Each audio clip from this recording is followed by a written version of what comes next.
maybe this is it. This looks like a really great investment. This is gonna be different for everybody because we've all lived different lives, right? How much money do you have? And I was like, I don't have any. But you figure out how to get started and take action right now instead of just watching more and more videos and consuming more and more content. Different people are gonna have different processes depending on the type of asset that they have and what's normal where they live. A lot of them speak better English than you or I do. They are highly educated and they have really great skills. How could it go wrong? It's like a mile from the largest tourist attraction that we have. The only thing I had going for me is that I was driven and determined and not gonna give up until I figured it out.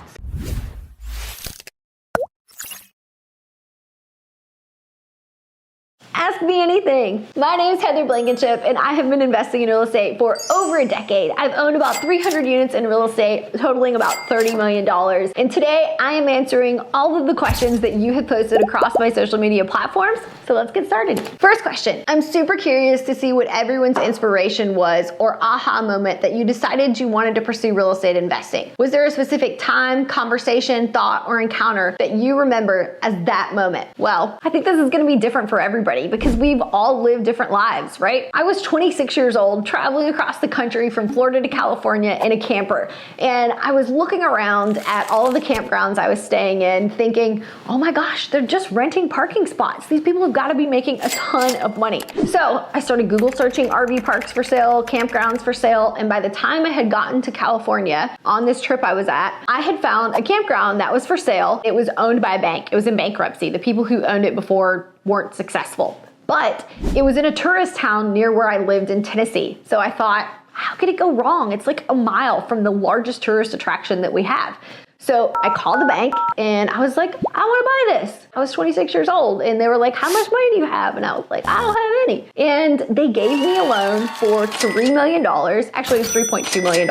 And it was non-recourse and no money down. This was a huge freaking blessing, y'all. I shouldn't have asked for that loan. They shouldn't have given it to me. But it was in 2011 after the market had collapsed after 2008. And banks that still had properties on their books were doing anything they could to get rid of them because they aren't operators. They aren't making any money. So taking a risk on me trying to figure it out was better than the no money that they were making at the time. While that sounds like freaking amazing and Heather got lucky, my first payment was $18,500. I had 6 months of interest only, so I had to very quickly learn how the heck do I operate an RV park? My family didn't own any businesses. I didn't even know I had bought real estate. The only thing I had going for me is that I was driven and determined and not gonna give up until I figured it out. So I think my aha moment was I was looking for something more. And as I was looking around in this camper while I was on this trip, I was thinking, maybe this is it. This looks like a really great investment. But people's aha moments are gonna be different. Some people are sick of their day jobs. Some people want more time with their families. Some people like literally just want a different lifestyle. And it's okay that your aha moment is gonna be different than everyone else's. What's important is that you figure out how to get started and take action right now instead of just watching more and more videos and consuming more and more content. What's your rental process? Number one, pre-qualifying, no charge, multiple possible tenants, then have them preview the home at the same time. They can fill out a full application if they're interested, which would cost them $50. Landlord decides who to rent to based on the set qualification. Do you do something different? So I think different people are gonna have different processes depending on the type of asset that they have and what's normal where they live. For example, my long-term properties are affordable housing. A portion of them are on Section 8. So my process with the people who are on Section 8 is gonna be different than my long-term tenants who are regular paying tenants. I do have them pay an application fee and do a background check. I have a set of requirements of what I will accept and what I won't on their background check as it relates to criminal history and credit. But in order to not get in trouble for discrimination, you wanna treat each and every tenant the same each and every time. You wanna have a set, typed out set of rules that if you have employees, they follow every single time so that you are never accused of discrimination.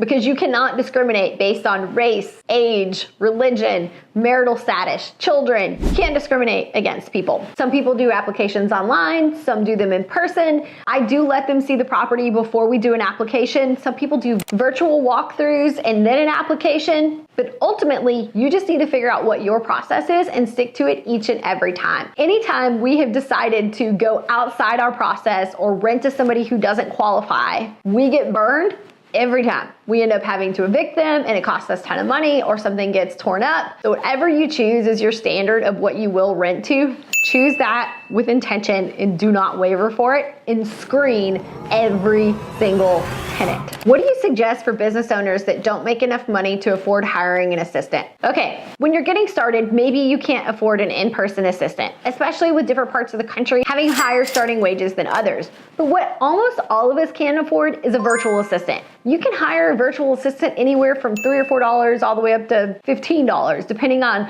what skills you need them to have. Yes, this person is going to be in another country, but it is a misconception that they don't have great English. A lot of them speak better English than you or I do. They are highly educated and they have really great skills. I have multiple virtual assistants on my team that are crucial to our business. You can hire one of them by going to a website called onlinejobs.ph, and you can look through different applicants. You can post job descriptions on there. I do encourage you to have some form of test inside your interview process just to make sure they can do what you're looking for them to do. But you can very affordably hire a virtual assistant to do things like your emails and your appointment setting, and you can very easily hire a virtual assistant for anything that could have been online or on the phone. No, this won't fix the things that you need done in person, but it will help you buy back some of your time that you're spending on the computer. And I'll be honest, if you can't at least afford to hire a part-time virtual assistant at a couple bucks an hour, you probably are doing something wrong in your business. If you found value in this today, please like and subscribe to my channel, and let me know in the comments what questions I can answer for you on the next episode.